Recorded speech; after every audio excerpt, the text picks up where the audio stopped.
Welcome to this study of Daniel chapter 7. My name is Bob Pulliam and I'm the evangelist for the Charlotte Church of Christ. We meet at 5327 South Tryon Street in Charlotte, North Carolina.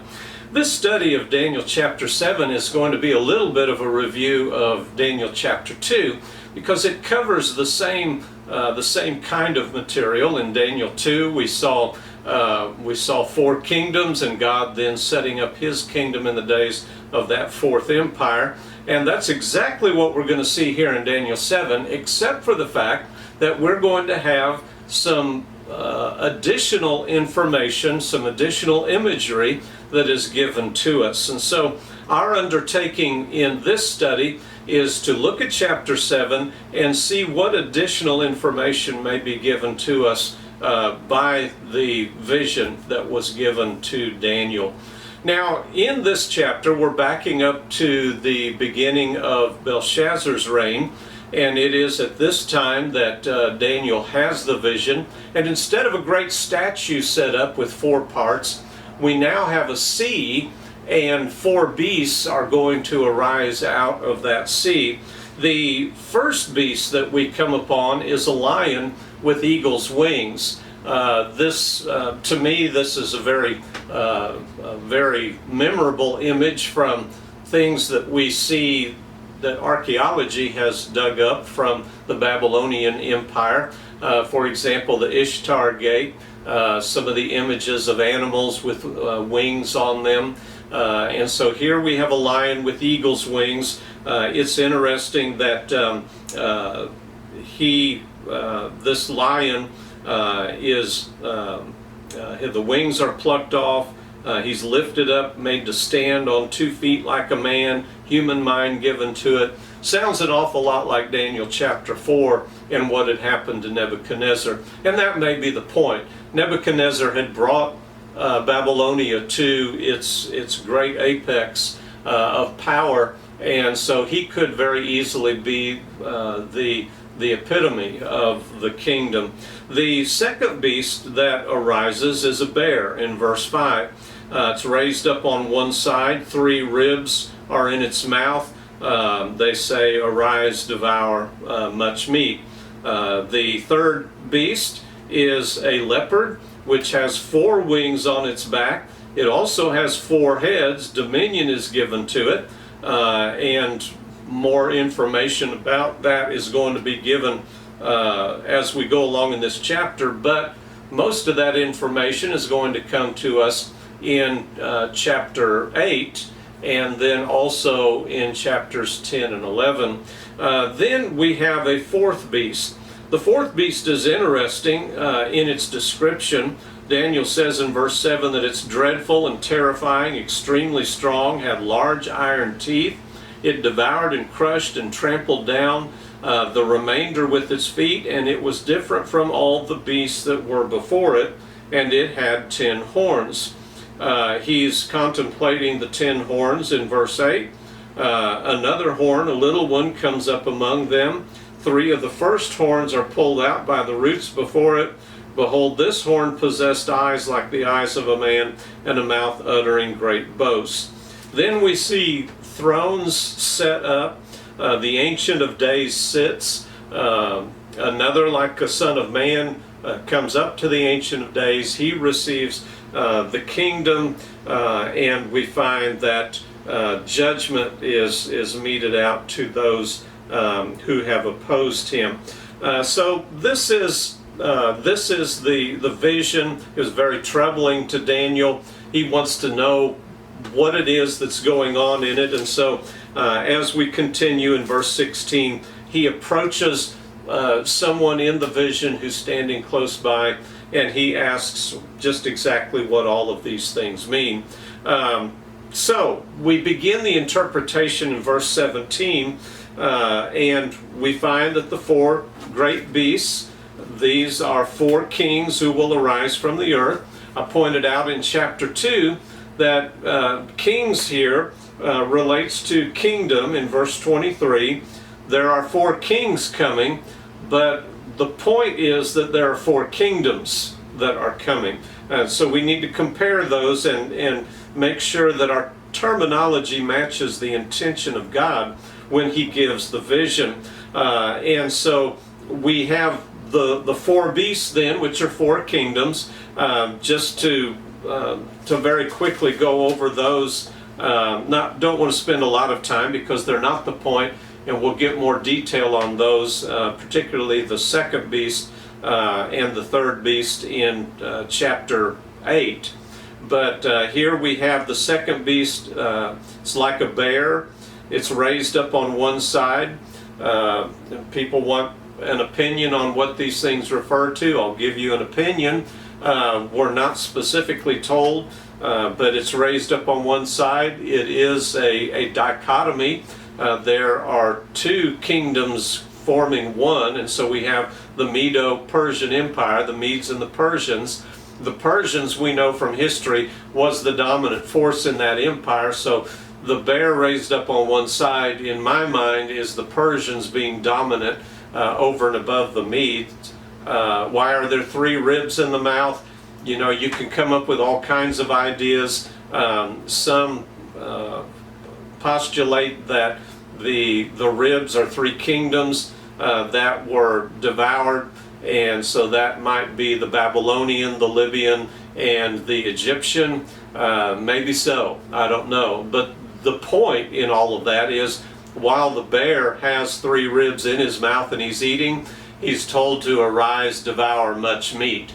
And that's what the Medo-Persians do. And that's really, I believe, the point that's being made in the imagery. And then we have the third empire, which is the Grecian Empire in fulfillment. We're going to talk more about those four heads and the way that works out. So I'm not going to deal with that much or at all really here in chapter 7. I want to get to this fourth beast and understand what is actually going on with the fourth beast. There are two things that we need to do in order to accomplish that. The first is listen to the interpretation. But at the same time, the interpretation is not going to give us all of the details. Some of the times, details are given in prophecy, and yet even with the details that are given about a prophecy, one can't necessarily know everything that's going to happen until you actually have a fulfillment. And so, you know, I would just give you a couple of examples here.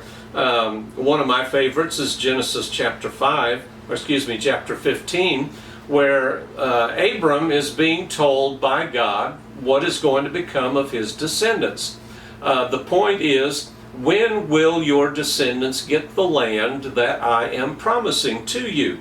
And so Abram here, he is told that in verse 13 of Genesis 15, that your descendants will be strangers in a land, they'll be enslaved and oppressed, but I will judge the nation whom they serve. After that word they will come out with many possessions.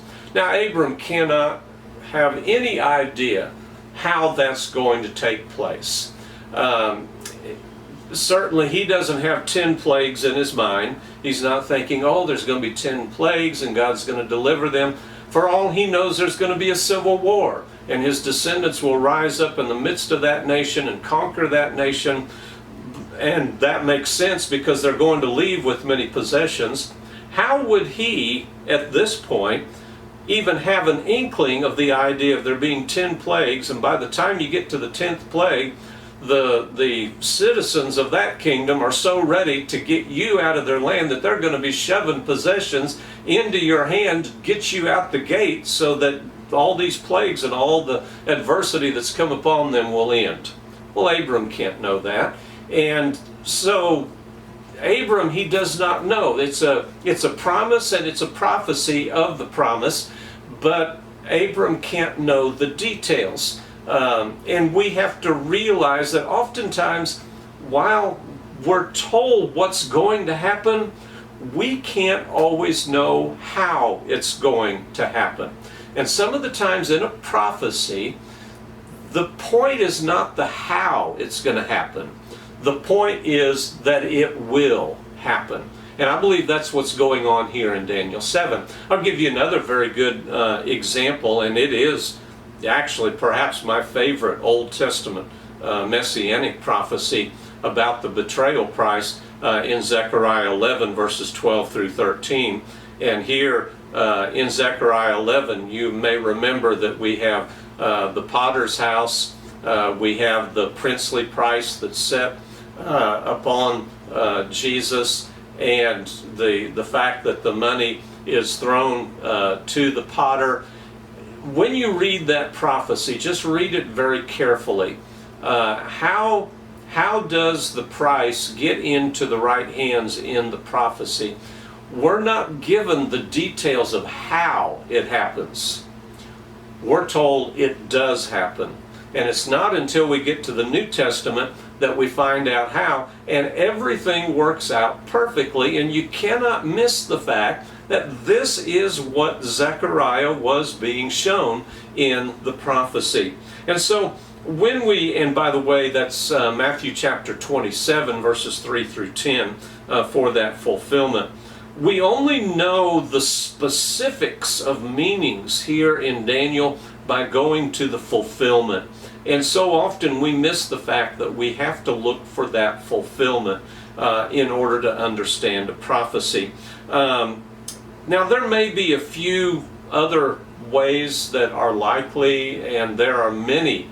I mean, it's like the sand on the seashore, the ideas of what the 10 horns represent and who the 11th horn was and the 3 kings subdued, and there are just all kinds of ideas out there. And I don't suppose that my opinion is worth, it's more valuable than anyone else's. Do I believe it's the truth? Yes, it is, or I wouldn't hold it. I'd be looking for what the truth was. I think that when you find someone that tells you, well, this has to mean that, your radar needs to go up and the warning bells need to go off, and you need to say, okay, well, why is he so sure? So here we have the 10 horns. When we look at the chart of the Roman kings, and here I am offering to you a chart of the 4th beast with the 10 kings and then the 11th. It begins with Augustus. You'll notice sometimes people ask me, well, why does your chart begin with Augustus? You know, there were kings in Rome before Augustus. Yes, but if you will look back at history, historians agree that the empire does not begin until Augustus. Was there a republic before Augustus? Yes, there was. But the Roman Empire does not begin until Augustus. And so we begin counting at Augustus. And by the way, I believe this is true in the book of Revelation as well. If you're going to begin counting kings, then you need to start with Augustus. And so we have Augustus, Tiberius, Caligula, Claudius, and Nero. These were in the Julio-Claudian dynasty. At the end of Nero's life, he was such a despot, and he had made so many people angry. We end up with a year of civil war in the empire, and 3 usurpers to the throne. Galba, Otho, and Vitellius arise, and they quickly arise. They make their effort to take the throne, but then they fall. And then Vespasian, he could be included in that civil war because he really did not have a right to the throne until he just took it. But he does begin he comes as the head of the next dynasty. We call it the Flavian dynasty. And Vespasian, he has 2 sons, Titus and Domitian. And Vespasian passes the kingdom on to Titus, and then when Titus dies, Domitian takes the empire. The big question in all of this comes when we look at that 11th horn that comes up, and we have 3 uprooted. What we expect is we expect for the 3 to be right before the one that uproots them. And that's not the way it actually takes place in history. I contend that we may be trying to see a little bit too much in the vision when we line them up that way. The Lord's trying to simply tell us something and give details, and we're trying to make historical specifics so we can write a history textbook. It's a prophecy. We like to describe prophecy as history in advance, but that's not actually a good way to describe a prophecy, because history records the details in a way that would be, we might say, clinically accurate. And visions represent what you have. So here in this particular case, we have the three uprooted, and I want you to notice that the intention of the vision is to make known by representations. It's not about how it takes place, it is the fact that it does take place. We see the fall of these three, and they don't fall right before Domitian, and yet at the same time is the point of the vision how Domitian rose to power, or the fact that he would be powerful, boastful, and oppose the saints. At the beginning of his dynasty, when his father took the throne, those three usurpers, they were deposed. And that's all I need to know. And out of the Flavian emperors, he's the one who fits the description, and he happens to be the 11th emperor. Here we have a king who comes up. He's arrogant, he's boastful, and he doesn't just oppose the saints. In history, we do read that he waged war against the saints. He waged war against everyone, actually. He took senators and high officials in Rome. He deported them and confiscated their property. As you can imagine, Domitian was not a popular emperor by the end of his reign. And of course, by the end of his reign, his dynasty was not going to continue. Now, when we look at this then, what we see is we see 10 kings, we see an 11th who is Domitian. He fits the description of that 11th horn. We do have 3 kings who fall in the midst of this. And that's the picture of the vision as it's given to us. We can get hung up on the fact that, well, he didn't subdue them. But there is not an explanation of this. You need to understand that every explanation that arises of the 10 kings, it has a difficulty, 1, 2, 3, 4, 5, and many times it just depends on the person who's choosing which one they want to pick. I picked this one because it seems to answer to the vision in the most accurate way. And I say the most accurate way. And it presents what I believe is the message that is being given in all of this. Now, as we look at all of this, we find that in verse 26, the court sits in the vision. Domitian's dominion will be taken away, annihilated, destroyed forever.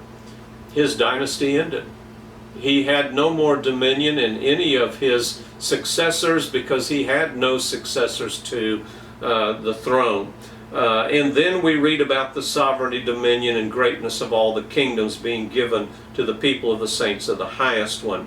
For verse 27, I want to end this study right here, and I want to simply go to an addendum here because I've run out of time in this particular segment, but I want to go to an addendum. And in my chapter 7 addendum, what I'm going to do is I'm going to present an explanation of how oftentimes prophecy is not read by us in a reasonable way, because we do not read it in the poetry and in the word pictures that it offers to the reader.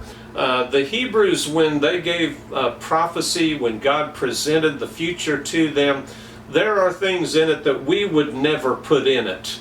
And some of the times we read past those. And what I want to do is I want to give a little bitty primer on reading prophecy and being very, very careful with it and understanding the point of the prophecy rather and going to the fulfillment in order to find out what the prophecy means, instead of looking at a prophecy and saying, well, the prophecy says this, and so we need to look for that, when in fact it may already be fulfilled and we're looking off to a future point that we shouldn't be looking for. So I hope that you've enjoyed and benefited from this study of chapter 7. I hope you'll look at the addendum to this chapter. I plan to present a great deal. It's just the tip of the iceberg on the subject of interpreting prophecy. But I want to present a great deal with regard to language and what we have in these prophecies of beautiful pictures that flourish before our eyes and are sometimes misrepresented and misunderstood. Thank you very much.